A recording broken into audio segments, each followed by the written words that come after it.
I have 3 poems. 2 of them mention the name John. But do any of them mention the fact that Vito Carly is in the house?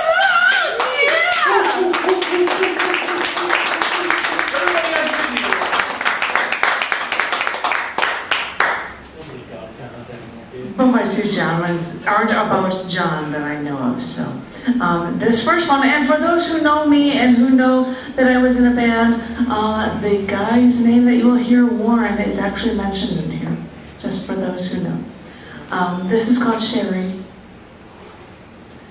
It's funny to think how we'd fight and fight, how I wanted to be the secretary, no, you wanted to have the date tonight. I wanted to use a purse. My sister would have to come into the basement and see why we were all yelling at each other. But I remember the one thing we used to always do when we played house or office or dress up, one of us would suggest going to John's ice cream parlor, and our rehearsed plan would immediately begin. You would walk to the door, I'd walk over to the freezer. On the count of 3, you would cough to muffle the sound of the icebox door being opened so that my parents wouldn't hear it, and then we'd have access to as much chocolate ice cream as we could handle. Oh, it was the one time that we would never argue. Do you remember when we'd make tents from our comforters, making little homes out of our twin-sized beds? And we'd have pen lights and old calculators or flashlights for underneath our blankets, and it would be just enough light for us, but not enough for our parents to see, so they'd think that we were actually sleeping. I remember I had always hogged the lights, the little calculator that lit up green that my sister gave me, or the yellow pen light that was running out of power anyway, or that little pocket video game with red numbers that lit up the screen. And I would always use the dowel rod from that bear's pennant that hung in the corner of my apple green bedroom to hold up my blanket. You'd have to make do with whatever else you could possibly find. God, I was a bratty kid. You should have stood up to me. When you called me to tell me that your father died, I wanted to tell you that I'd give you that bigger dowel rod or even that calculator. I heard you crying from that goddamn hollow plastic telephone, and I remembered how you'd always come over because you didn't want to stay in your own home with your own family.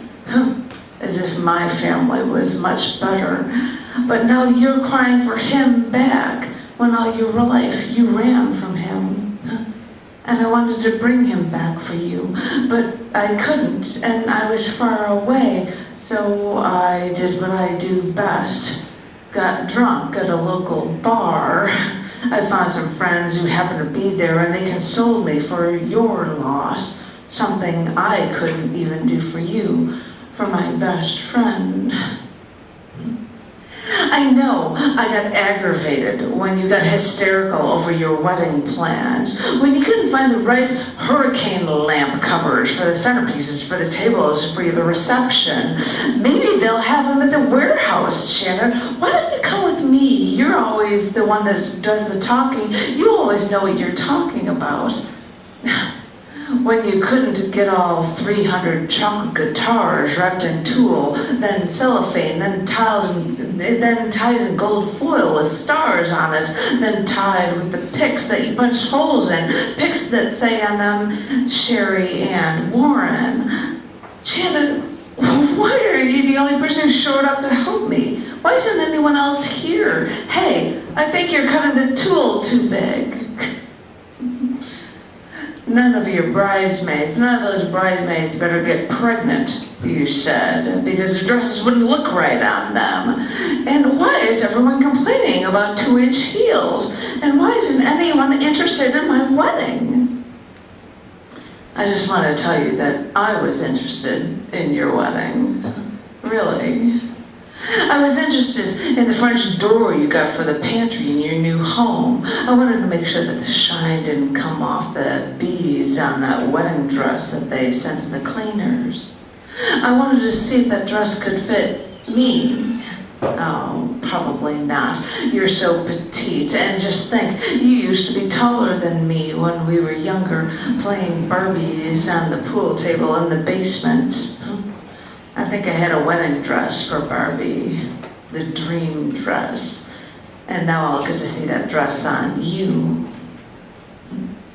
The other day my father said that he's glad to see one of his daughters get married without him having to foot the bill. And I thought you'd laugh at that.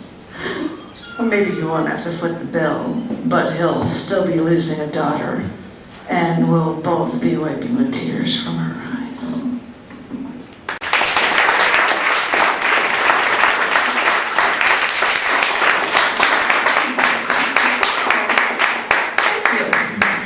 Two shorter ones on totally different themes. This one does not say the name John. This is called Where to Go.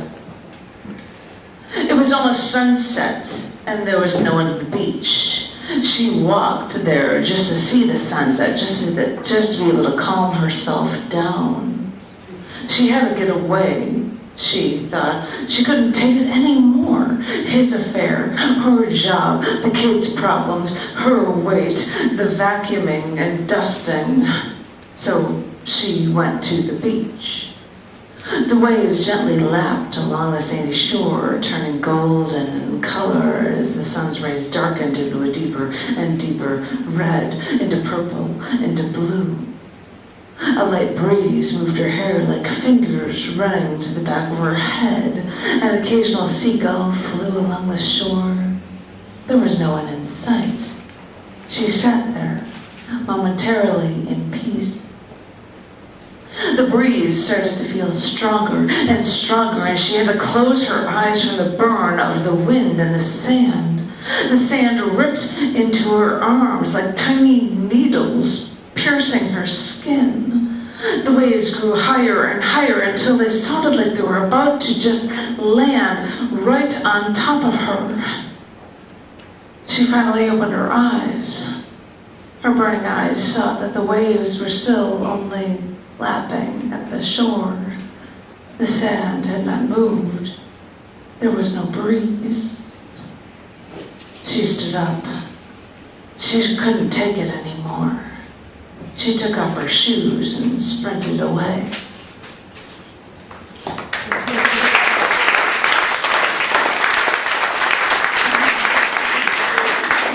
Thank you.